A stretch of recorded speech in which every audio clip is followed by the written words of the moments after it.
Today, I want to talk about something that probably nags at us all in our minds and our personal and our business mindsets. We get kind of hung up. And sometimes when we're learning something new, we don't feel like we're ready, that we're fake.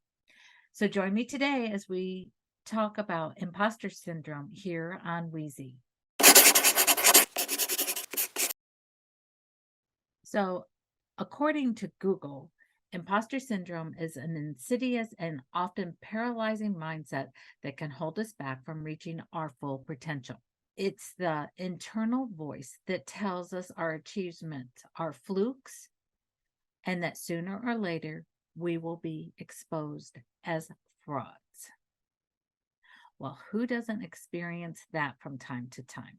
I want to start out by sharing a personal experience of my own and how I had a very bad case of it that actually plagued me for years, and how I went on about doing it.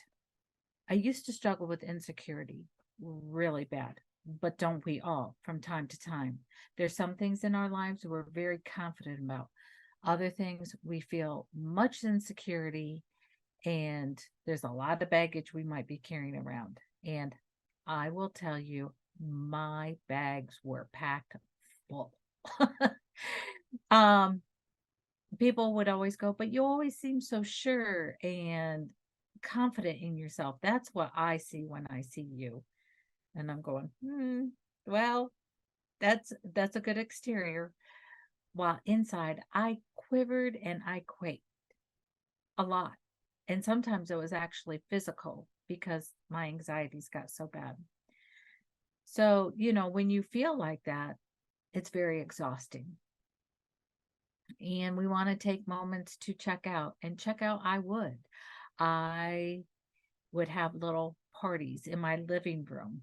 The pity party of I'm just going to check out.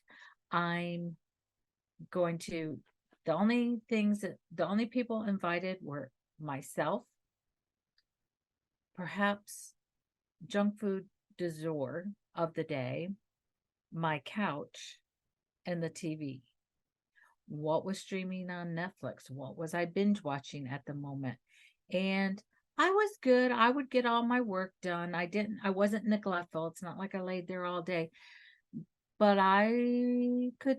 once I started watching different things, I had a really hard time pulling myself away. And that couch became my cocoon. It just was not pretty, and I would sit for hours and just watch TV and just shut the world out. And it was like I felt like these shows, I wanted to hear every word. I wanted to be in tuned to that show. No disruptions. So I'm going to say I did this on and off for probably about 5 years. There comes a time you have to stop. And I know a lot of us enjoy binge watching TV, and it is a good way to check out. But we have to make sure that we tune in too. And during these times, I would have these little records playing through my head. And this was mostly due to my business, doing video, looking at too much social media, seeing what other people were doing to cause these high anxiety insecurities going around in my head. I would see somebody else do a video and I'm going, "Oh my gosh, they've beat me to it. They're doing this, they're doing that. I'm not good enough." I would see how other people would seem so smooth and energetic in their videos, and I was still like I felt like deer in headlights looking at the camera going, I don't know. And my eyes would dart to and fro. And I mean, we all kind of do that because we want, but most of the time now it's because we want to look at ourselves down on the screen. So if I look at the camera, I'm looking here. If I look at you, but if I want to see what's happening on my screen, my eyes go here so that I can see myself. It just really gripped me. And I would go out and I would talk to people, and I was developing plans, and they were good plans. And I would get on video and I would do videos like this, and I felt like a complete fake. And at that time, still the fake it till you make it was still a pretty big saying. But the whole time I just felt like the biggest fake. Um, it's like, oh, if people could pull back the curtain and see what's really going on here, kind of I would envision the scene in Wizard of Oz, and Oz looks all grand and glorious, and then they pull back the curtain and they find it's just this one little wizard pushing all the buttons and pulling all the strings. That's how I felt. I was the wizard behind the curtain, making it all look good, while behind the scenes, I felt like a big mess. So, how did I get over it? I started listening to my own videos, watching what I was doing, and paying attention and noticing where I made errors, where I made gaffes. How did I speak? What did I need to do in order to improve these things in order to overcome and become more confident? So when I've talked to you about the planning and the prepping and the practicing, and that will grow your confidence, it is no joke. If you can stand to reread what you wrote, re-listen to what you say and how you say it, make some simple videos that nobody else needs to see, but you just make some videos for yourself, and then study it, or anything else that you're working on. It really does help with overcoming imposter syndrome. So it really also helps to talk to other people about what your plans are, what you're doing, and sharing instead of hiding. The key to imposter syndrome is don't hide. Don't hide. But that's my experience. That's how I overcame. You may need something different. It's a personal journey for all of us. But I think most of us go through it as we're starting out to something. I will also share that when I started using my name Weezy again, oh, that felt totally, totally foreign to me. Now, about 5 years later, it just rolls right off my tongue that I started using Weezy. And I think I had been using it for maybe a year and a half. Now we're post COVID. So in that time, but during COVID, it still bothered me when I like going, yeah, I call myself Weezy. But now I've gotten used to it. I've used it over and over and over again, that now it's like, well, my name is Louise, but my friends, they call me Weezy. And I want you to call me Weezy because you're my friend. I also say people who know me and love me call me Weezy, because that is the truth. That's how I came up with bringing back my childhood name. But I had let that part of me go for so long that it was buried, and it was part of this imposter syndrome. I want to go to Chat GPT and just share with you some of the insights that I got from, let's just face it, Google, because that's what it is. But it just pulls all the information together much faster. So this is what it says, and my eyes are going to go off because I have my phone over here, but I'm going to read my notes. So why is imposter syndrome such a big deal? Well, it can prevent us from taking risks, pursuing opportunities, and fully embracing our talents and our skills. And it can lead to missed chances for personal and professional growth. But here is the good news. We can overcome imposter syndrome by cultivating a resilient mindset. So here are some of the strategies that we can follow.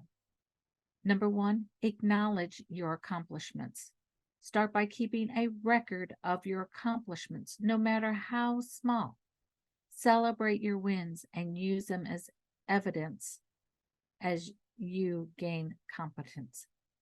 And I want to say that celebrating your wins is so important. It doesn't, you go celebrate however you want. A lot of times, I will go to lunch with a friend. I will take off a few hours and I say, you know what? I just finished a big project. I want to celebrate this win that I did. I've overcome this. I want to have a telephone conversation with you and celebrate. Or sometimes I just send an emoji with the party hat and the little party horns. I'll send when something good happens to a friend. Number 2 is changing your self-talk. Don't be talking down about yourself. Look for something good. It may just be one thing to start with, but I encourage you to make a list of your things that you are good at. What makes you a good person? Why you are competent to do what you want to achieve. Seek support.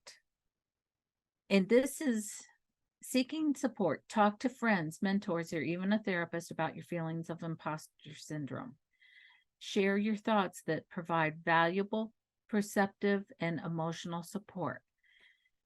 This right here, this little item, number 3, is where my happy hours come in, because this is what we can discuss during happy hour. It's a safe place.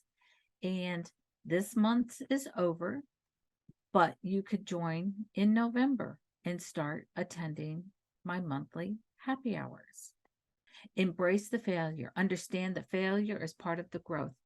Every setback an opportunity to learn and to improve. Don't let the fear of failure hold you back.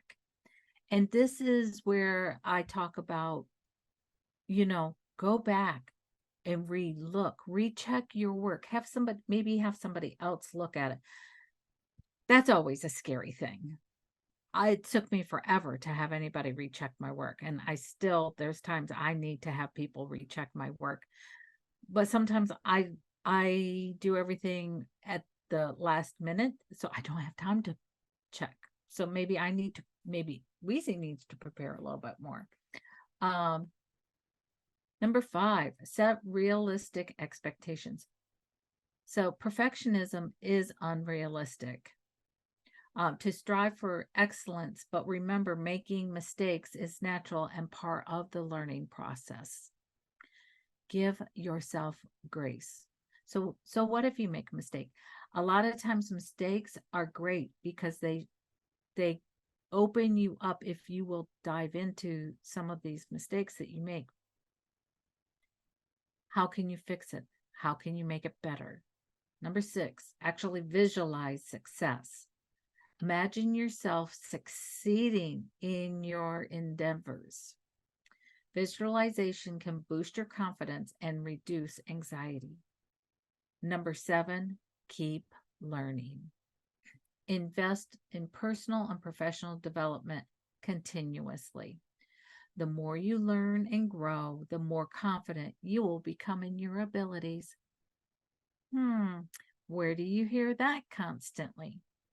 Invest in yourself, do some planning, do some prepping, but do some practicing.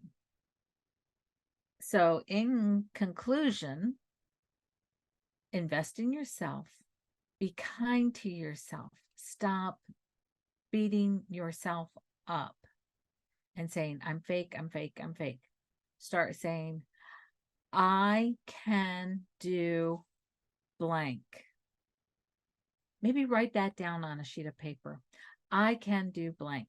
And then make a list of the I can do things that you want to achieve in your life. But anyways, if you found this helpful, please give me a like. If you don't follow me, please follow me, subscribe, whatever it is, whatever platform you're on, and what you have to do to follow me or share or subscribe. Just hit those buttons and stay tuned for another edition of Wednesday with Weezy. And I hope you found this helpful. I would love to hear from you if you have any comments.